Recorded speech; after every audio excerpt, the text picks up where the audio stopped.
Iabot na ang panahon, pinili ay sa barangay ipahigayo, o sa higala magpagpuna, kausaban, kaangayan o kalambuan.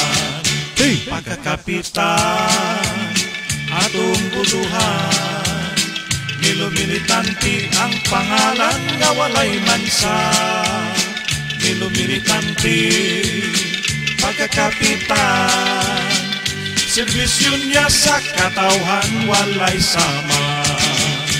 Mga kagawan, dili kalimtan, Nestor Amante, Nilo Bagyo, Wendel Balbutin, Uying Gamboa, Frankie Bigkas, Gino Rosales, Tuloy Sabuero.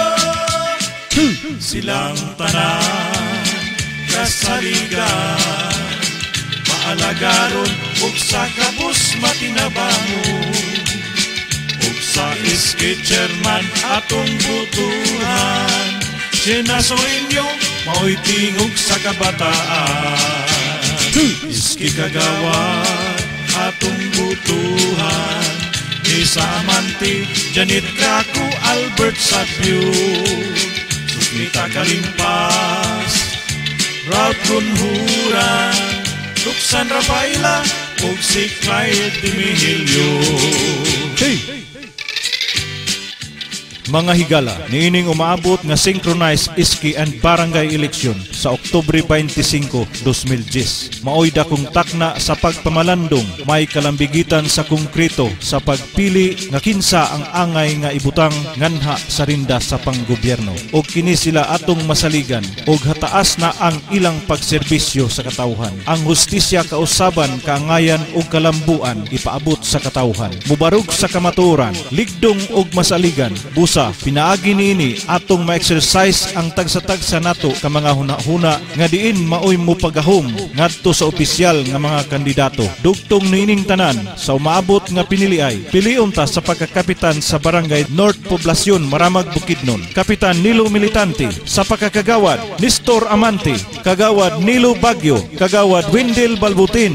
Kagawad Frankie Bigkas. Kagawad Uying Gamboa. Kagawad Gino Rosales. Kagawad Luloy Sabuero.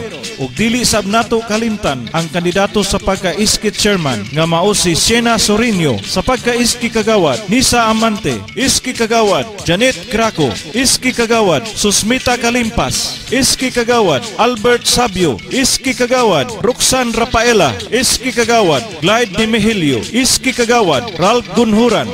Silang tanan atong pilion alang sa hiniusa nga panglantaw para sa kausaban, para sa kaangayan o para sa kalambuan. Mabuhay silang tanan. Mabuhay!